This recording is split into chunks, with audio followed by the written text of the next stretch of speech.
Camelot331 here, and today we get a good look, a new look, of what GameStop will look like in the future. Because it's going to exist in the future, apparently. So we got a good look at what the stores are going to look like. The environments where people can just come hang out and not pay anything. They can loiter, which is great. The new stores seem to ditch the black and white glossy colors of current GameStop locations. Instead, the store now sports a more muted gray color with fox wood paneling.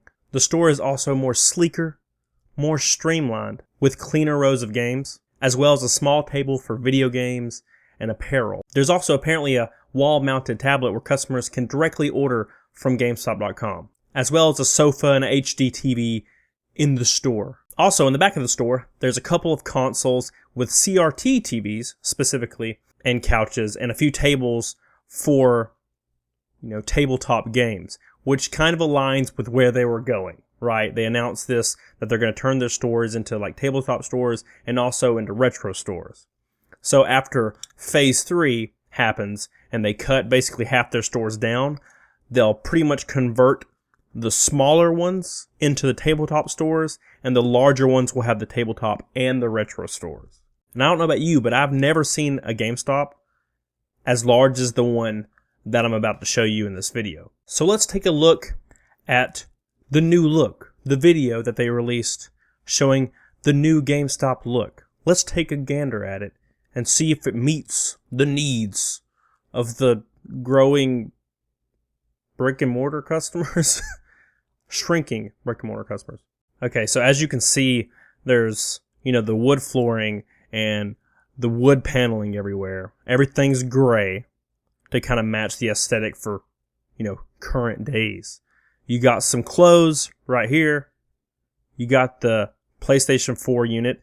It looks like they actually put like TVs in each, section instead of just posters, so that's cool. I dig that. I dig what they're doing with that. So you walk back here, there's cabinets everywhere. It seems like there's a lot less games. And right here, you got the tabletop for tabletop like D&D, Pathfinder, stuff like that. And then you have the CRT with retro games, basically. I dig the design. I think it looks great. I think it looks really cool. But then again, I've never actually been in a GameStop this large that could pull this off. Maybe one. And I've been in hundreds, so maybe one could pull this off. And apparently you can buy snacks as well, I guess to eat there. I don't see any drinks, though. So that's going to be really good for the controllers that everybody's using over there. But yeah, so basically less games, less like toys and figures. I'm happy with that. I'm really happy with less toys, less figures. That was something that was excruciating when I was there. It was just, they kept expanding that giant freaking like loot section, which not really many people bought from anyway, other than Pops. Pops, everybody bought Pops, but nothing else. So they would just come in at $49.99 and then clearance out, and then people might buy them. But look, I'm looking for the harsh truth behind this new design. People hate GameStop for a reason. And this is a known fact. The majority of people just dislike GameStop because they've been burned by them. Almost everyone that's been in GameStop has been burnt by a GameStop in some way, shape, or form. Just because of how corporate and the people in charge basically make their employees upsell everything. Just upsell everything and basically almost use illegal tactics just to do these things. So people hate GameStop for a reason. And this new design is not the reason people hate GameStop. They've been saying, we have to break away from the digital. Digital is what's killing GameStop. So they think they can make basically a local comic book store vibe and bring people back in. But when in actuality, people don't go to GameStop because they can get digital games somewhere else. They go to GameStop because GameStop treats their customers like utter trash, and they treat their employees like utter trash. It's almost like GameStop's like, oh, check out our new store. We've changed our ways, and we definitely won't do anything like that ever again. You get what I'm saying? They might as well just change the name of the company now.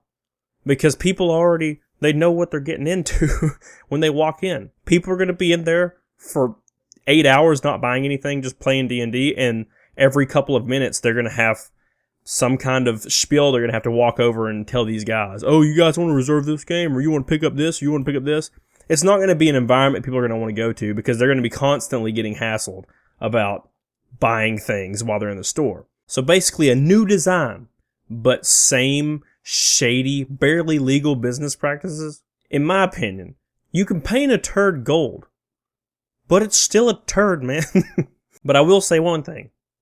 It is nice that GameStop opened up a free daycare service, right?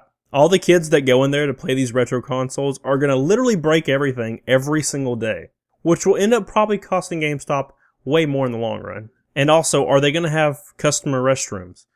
In the video, it seems like they had one right there, but I've actually never been in a GameStop within all the districts that I've been in and stores I've been in that has had a public restroom. So I'm guessing they're going to have to add it into every single store or something. I like the concept, and I really do, but the execution is just poor because there's so much limited space in these stores. What's going to happen when 4 guys come in 7 days a week and play on the retro consoles all day and all night and then leave and no one else can ever play them? What's going to happen then? I don't see how you can make money, to be honest. I don't see how you can make profit from these guys that are not going to intend on buying anything, and they're going to come in and they're just going to play for hours and they're going to leave. Unless they do introduce some membership option, or you have to pay $20 for an hour or something like that. Then people aren't going to go there at all. Sorry, because you can still go to comic book stores and do it for free. So if you're going to charge people, money to sit there at a table and play D&D, it's not going to happen. And then also there's the clash of just your casual customer that are walking in and they see 4 sweaty dudes that smell like the bog of eternal stench playing D&D for 8 hours. And it's going to completely drive away that traffic. I don't know. It just seems like there's a lot going on. As a person who's been around comic game stores that have all eventually went out of business, having a bunch of neckbeards just lounging around all day is not going to save your business. And are they going to make people sign waivers to come in and play all day? Because what if they get robbed and somebody gets shot that's been playing there all day? They're going to sue GameStop for that. So they're going to make little kids sign waivers just in case somebody robs us. We're not at fault, please. But I think it looks cool. And it's something that I wish was a thing back when I was there. But I guarantee you, a lot of the employees all the time are going to be sitting in these chairs and they're going to be getting grilled for it all the time and fired for it. For sitting in these 10 chairs that's just in the back of the store when there's no one in there. And that's going to happen. I guarantee it. So that's going to be terrible for those employees. Here's 8 chairs. You're not allowed to sit in them. But what it boils down to is this is the truth. They're going through with all these designs and closing all these vast numbers of stores and getting rid of all these jobs, and they're going to redesign the stores to try to make that stock price just peak or go up just a little bit, just peak. So every single person that has bought in to GameStop, every single person that's on the cabinet, the CEO, everybody involved that has bought in and bought, thousands, millions of these shares or whatever, they're going to make that stock price increase, and then they're going to dip the hell out as fast as possible and leave these stores to die instantly. Keep in mind, GameStop's barely worth over $500 million right now. Last quarter, they lost $450 million. That doesn't leave much wiggle room if that happens again. So drastic changes coming to GameStop. And I think it looks really cool. But I don't think it's going to even make a dent in revenue and help them bring that customer back. And I know what you're thinking. Studies show that if someone spends an extended amount of time in a store, they will make a purchase. But what if no one comes to sit at these chairs and play retro consoles? That's the issue. Will it work? In my opinion, absolutely not. I stand by my statement. 6 months into 2020, I just don't see them being around or being bought out. So, with that being said, what do you think of the new design? Do you think it looks cool? I think it looks cool. Do you think it will save GameStop? Will it save GameStop? I don't think so. Let me know what you think in the comments. That's all I have today. Thanks for checking me out. Thanks for hanging out with me. Until next time, get on it, doggone it. Bye.